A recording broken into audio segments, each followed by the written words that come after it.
So thank you very much. As Priya said, I was on my way into the office for another meeting, something that is crucial to the fulfillment of the promises we made to people when we campaigned. But I thought I used the opportunity, since she is here and meeting with you, to also come and have a few words with you. Now, I came right here a few months prior to the elections in this very building. I had gone across the entire East Coast and I held about 20 meetings. And that was before the elections were called. And I said to people, we are aware of the things we have to do in this term. That the first term in office from 2020 to 2025, we had to breathe life back into an economy that was not generating jobs. Because when I was leader of the opposition, the biggest concern that people had when they came from across the country, and many were APNU supporters at that time too, who came to the office, they could not find a job. And the taxes, the government had layered the country with a whole range of taxes. And I promised them, I said, if we get back into office, we're going to remove those taxes, which we did. And we didn't introduce a single new tax in the 5 years from 2020 to 2025. And we said, we will not introduce any new tax from 2025 to 2030. That is a promise we made to the people of the country. And we remove all sorts, VAT on a whole range of items. We reverse a lot of the things that were affecting people. I recall taxi drivers coming and saying, we can't afford to buy a new car, a new tire, because the government had banned used tires. And we said, we're not gonna allow that to happen, because the government at that time was receiving donations from a few rich people who were importing new tires. So they decided to ban used tires for everyone. But a lot of people, poor people, use that. So we focus immediately, although we had 2 years of COVID in the first term, we focus immediately on generating more jobs. And today I'm pleased to see that right across Guyana, but more so in this region, we have labor shortages. And although we have to keep our country safe, and we're watching now all of those people who are coming from abroad to work here, because there are lots of them are coming. And the new ID that you will get shortly will differentiate. Every person living in Guyana must have one of those. The citizens of our country will have a different color, and the foreigners will have another color. But we'll know, we'd have their biometrics. We're putting up 4,000 cameras in the next budget. You will see them in communities right across Guyana. So we can track people, the facial recognition software. We can pinpoint who is where in our country at any time. That's how, remember when the Venezuelans bombed the gas station, with a few cameras we put in, we managed to track them. And so it's going to make the community safer, but also keep our country secure. But if they were not here, our construction industry would collapse. Because if you go on most of the sites now, you see it's Venezuelans working. We can't find labor. So in a way, it's not so good, but in a way, it's a happy thing for us that we have labor shortages. When many countries around the world, people are looking for work, we have so much work that we can't find people, particularly a construction type work, that type of work, because we're building so many things. So we succeeded there, and we said we'll go back to health, education. That's why the 12 new hospitals, which now will pose a new challenge to us. We'll complete all 12 soon. 6 of those have been completed. But now in this term, we have to find the people train them, recruit people from abroad to make sure the services in these hospitals are of an international standard. So we have nicer buildings and facilities now. Now we have to make them work to deliver better services. So there were lots of things. We started building back roads and infrastructure. So when I came here, I said to you, we're aware of the things we didn't do as yet. One was the garbage collection in communities. That's the biggest concern you get from people. Two, some security in communities. Three, people parking on parapets everywhere with their big trucks and everything else, machinery and equipment. Four, some people have workshops in the center of communities that sometimes the residents, they're doing a polluting activity, a man mining sheep in the middle of the village or the NDC, this sort of thing. Street lights were the major concerns. These were the NDC sort of issues that we had, people building without permission. And then drainage. Drainage was a big issue. So we said, in this term, we're going to come back and address all of those things. And right now, we have about 90,000 lights that should be arriving soon, that we soon start putting up across the country, right across the country, in all of the communities, not just on the highways, so better street lights.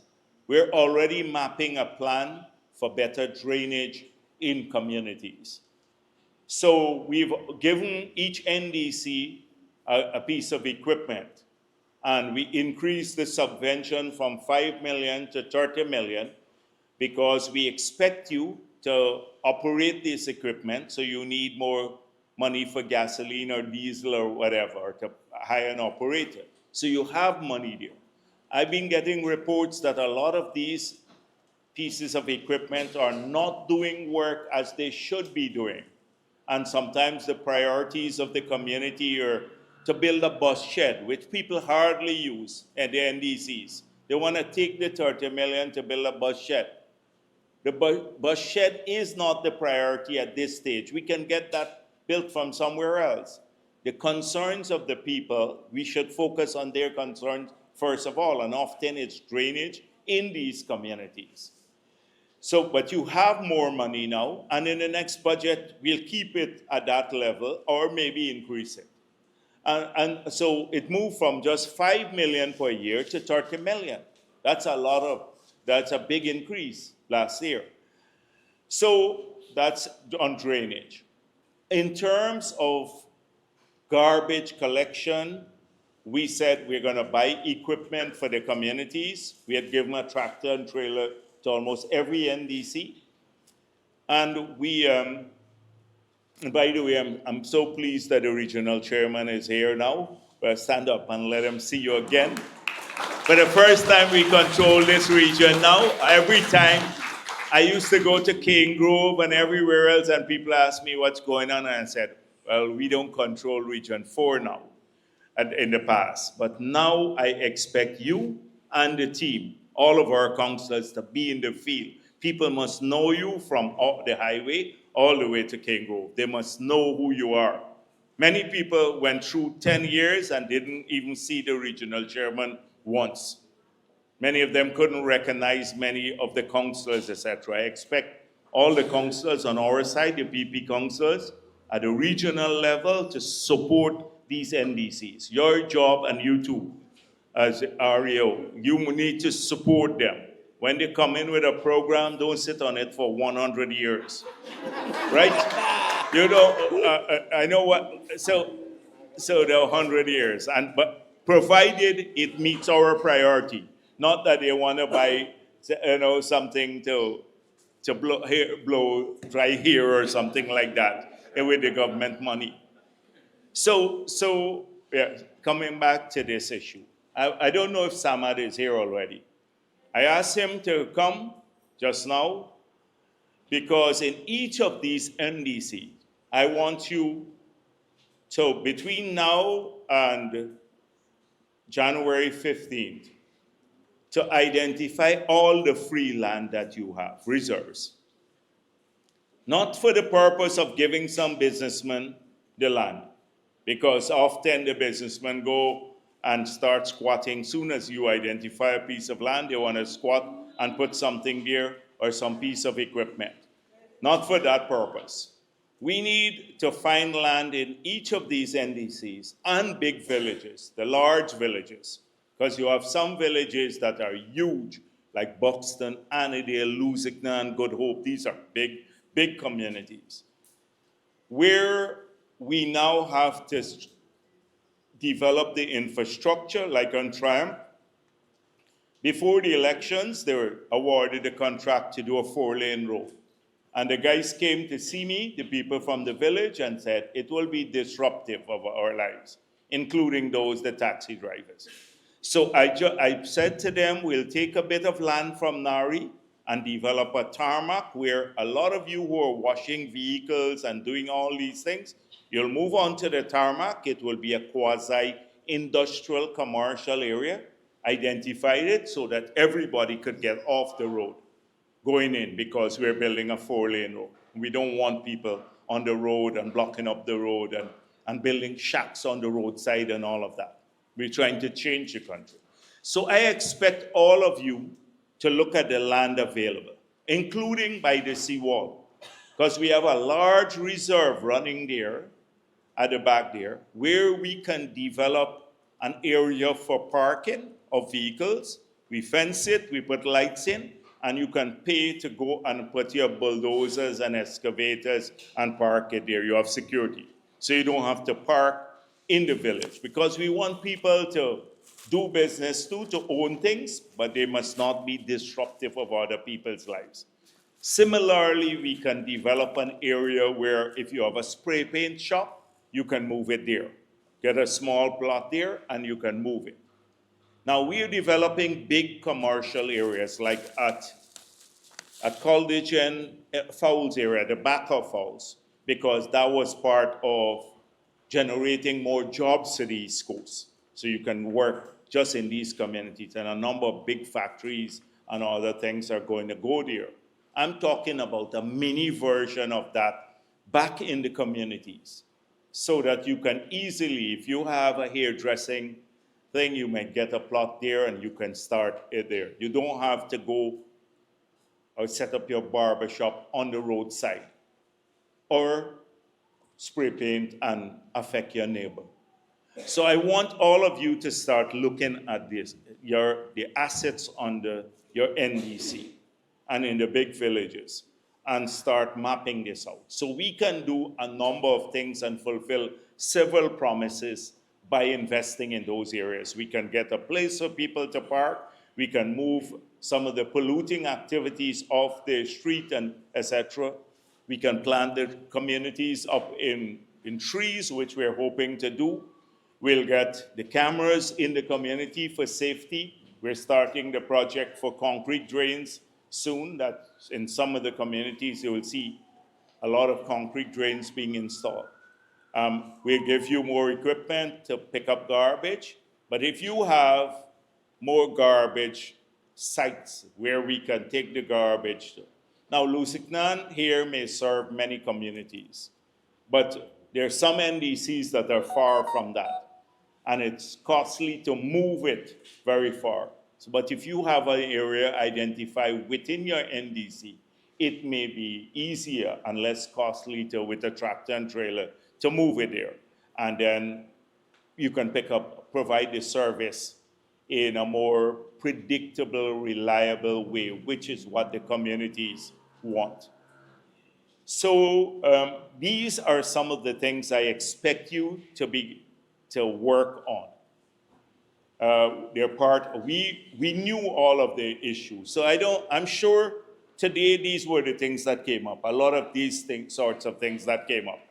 And because I know about it, we're not politicians who are that far away from the people, that we're aloof and not aware of their concerns. We're aware we have to find the more sustainable solutions. The last term was on fixing bigger things. Now we got to get back down to the community level. Safe communities, I've seen some places where people don't have any pride. You have a school building, all it takes is a little paint to improve it, or a fence around some, even the NDC offices look like slums. They look like slums. You don't even put some crusher on in the yard, make it nicer. All it takes, they look like slums. And not because you need new buildings. Everybody wants new buildings. Just little maintenance, put in a coat of paint or something like that. Then it makes it look more professional. People come, would not respect you if they come to an old building where people are anyhow and wear an old slipper walking around the building and stuff like that.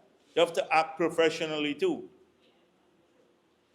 And so I expect to see some of these things happening, because we want to make sure that every community, we said safer, cleaner communities. That was one of our campaign slogans. Safer, so you can raise your family. They have recreational areas. Some of the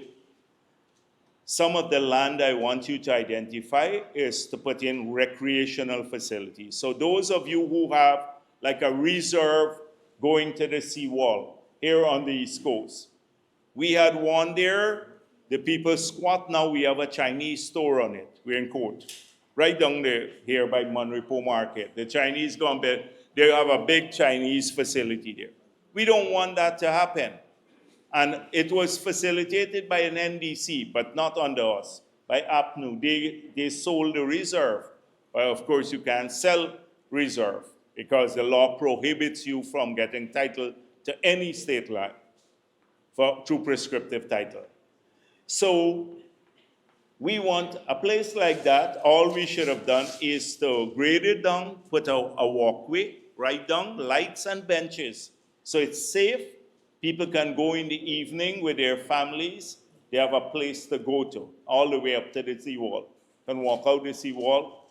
That's the sort of thing we want to see in the communities. So more recreational place, safe places for children and family and elderly. When people get older, they can go there for a walk, exercise there on the seawall, that sort of thing. That's the vision now. And I expect all of you to be part of that, so as we work now to transform. So this is what I wanted to say to you today. I want to start off by, in each area, the identification of the land, all the land that we can then decide what to do in these areas. Get that to Priya Manickchand and her staff. The region should work along with them. Get the people from the Sea Defense, Public Works, because we have huge reserves at the back here. Some of it is here now, and people have started squatting there, some Venezuelans and others too. You have to be careful. People don't occupy the reserves right down by the seawall. So all of that we need to get done. You should set up a joint team. Let the regional chairman and one staff from your ministry look at this, right, for all of these areas. And once that comes in, then we will decide what we'll plan in which area. So that's all I'm going to say today, because there are lots of work. We've gone back. People don't see me at press conferences anymore. And the elections are over. We have to now deliver on our promises. So they cuss me all the time. I got a lot of cussing from our own people. Where are you all today? Where are you at 2 o'clock? But I'm back in making sure that whatever we promise, we can actually deliver. That's why we won with a landslide, because in 2020, we were careful about the promises we made. And we worked 5 years in spite of COVID to deliver on those promises. And we'll do so again. We'll do so again. So, that's all I wanted to say today. I expect Region 4, now that we're in charge, to have a change attitude to people. You're not bossing over them, lording over them. You're working collaboratively with the people in the NDCs right across the country. And the elections are over, so even those that are controlled by NDCs that are controlled by the opposition, they would get our full support to transform the lives of the people who live in those areas. Because we want to make sure that all of our people, regardless of which community they live, that they move forward. So that's it. If you want to raise anything with me, feel free to do so. Thank you.